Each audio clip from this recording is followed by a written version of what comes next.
Your new album, Generation Antichrist, is awesome. Congratulations. Thank you, Gino. You're welcome. What can you tell me about this album?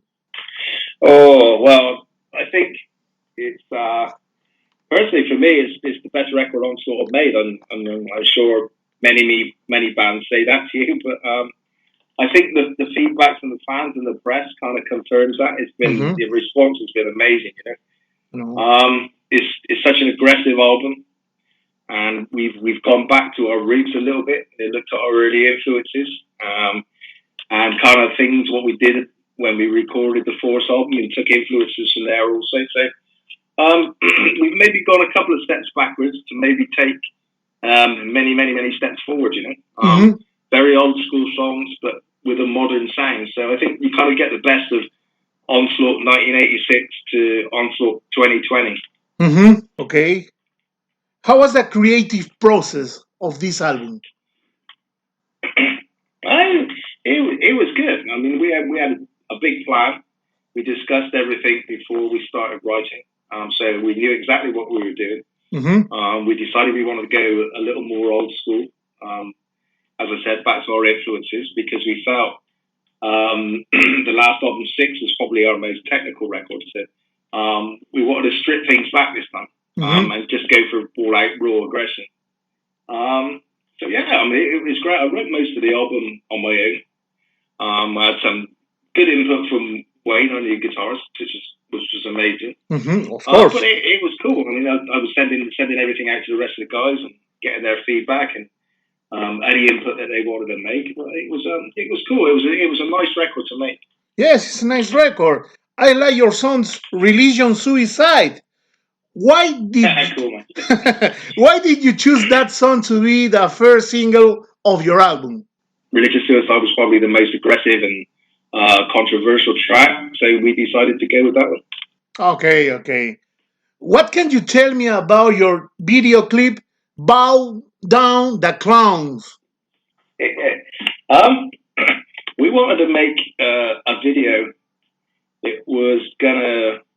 that people were gonna love or people were gonna hate. We wanted it to be divisive, to get opinions, to get people talking about it, basically. So we decided to go with something that we've never done before, or thrash fans have never really done before. Of course. And go for a video like we did, Yes, the clowns, the inmates. Yeah, I mean, the track's kind of political. It's about the British government, what's been going on here for the last couple of years. So we kind of feel that it was very apt to include the clowns in the video, as that is what our government is exactly. So yeah, I mean, it's been fantastic. It's got people talking. That's the main thing.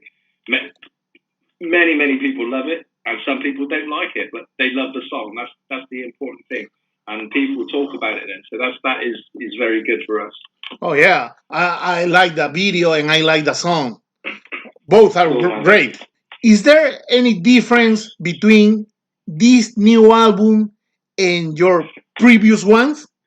Yeah, like I said, we've gone back to maybe more influences from the Force. We got our Motorhead influence, our Discharge influences. And we looked at what we did with the Force album and kind of took the attitudes from that. I said the 6 album and maybe Sounds of Violence were the most technical records we've made. So we wanted to make something different from that this time around, and incorporated more kind of punky elements and just stripped the layers back on the production and just gone for the basic sound of the band. And Nige, what are your best memories about all this past year with Onslaught? Any story to share? I think the tour we did with Motorhead would be the highlight for me personally. It was such an amazing tour for us, and it took the band to another level. That was 1987. Wow! Just after we released the Force album, and we toured Europe with Motorhead on the Orgasmatron tour. Oh my God! And it was just amazing. We were young kids. They looked after us so well. They gave us everything we wanted. And they taught us so much about touring, and we had the best time you can imagine. It was such fun, hanging out with those guys all the time, every day. Wow. It was just brilliant. I'll never forget it. Wow, your album The Force is fantastic. I grew up with it. Which is Me too. yeah. Which is your favorite song to perform from that album? I think Let There Be Death is my favourite track to play from that album. You know? Opening track. But then Metal Pushes is always great, you know, because it's a fan's favourite as well. So either of those tracks are the best. We still play them live every show, you know. So yeah, one of those two. But I think Let There Be Death is my favourite. Okay. And the song Flame of the Antichrist from The Force is great. Could you consider that song as an influence for the name of your new album, Generation Antichrist? No, not really. No, it didn't. It didn't come into the equation at all. Really, it's kind of a different concept about the two songs, you know. And I try not to use the same words in song titles, but it was quite an important one for the album title. So, but no, they're not linked in any way. Okay, good to know. Who are your biggest musical influences? I think that's been well documented over the years. It's definitely Motorhead. Wow. And Discharge are my main influences for Onslaught. You know, they always have been, and they always will be, and it's quite clear.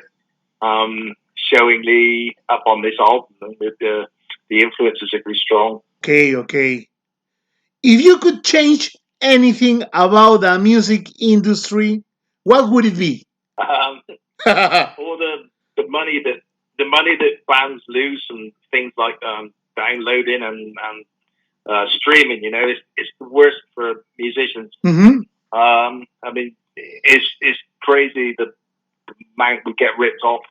I don't know if you've seen recently that Peter Frampton was saying how he got paid something like $1,200 for 55 million streams. It's insane. It's insane. It's true.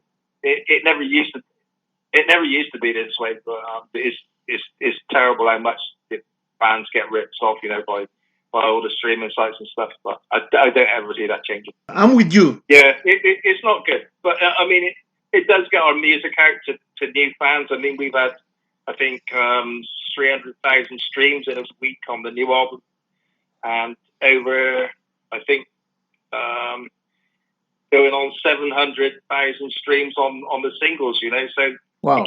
It gets our music out to new fans, which is great. But it would be nice to get paid a little bit more money for that. Oh my God! Wow, we need to change that. Yeah, sure. Definitely, man. If you could advise a young musician who wants to start a music career, which would be your advice? Think very carefully. I mean, I say this to anybody who asks, if any young bands ask for advice or anything. You've got to get your songs right. That's the most important thing. There's so much competition out there now that you really need to concentrate on your very, very first songs, you know. If you've got a demo of 3 or 4 songs, just keep working on songs until they're 110% right, you know. Mix them over and over again, go through the arrangements over and over again.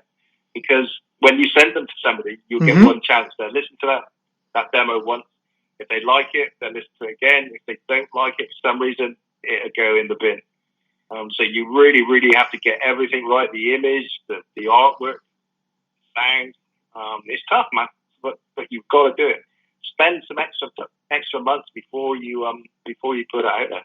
I think it's a good advice. You have experience. Yeah, I mean, even for professional bands who have been around a long time, it still applies because the competition is so strong. What is next for you? If things carry on like this, we're going to be writing a new album. Even though this one's only been out, it's only been out a week, and we may have to write a new one. But we're planning for shows. I think we're looking at booking shows from May next year. So hopefully things are going to be back to normal or some kind of normality by then. But in the meantime, we're just going to have to start writing new material, which isn't great because it's so close to this new album. It's nice to have some kind of breathing space in between albums so to get fresh ideas, and so things don't sound too similar.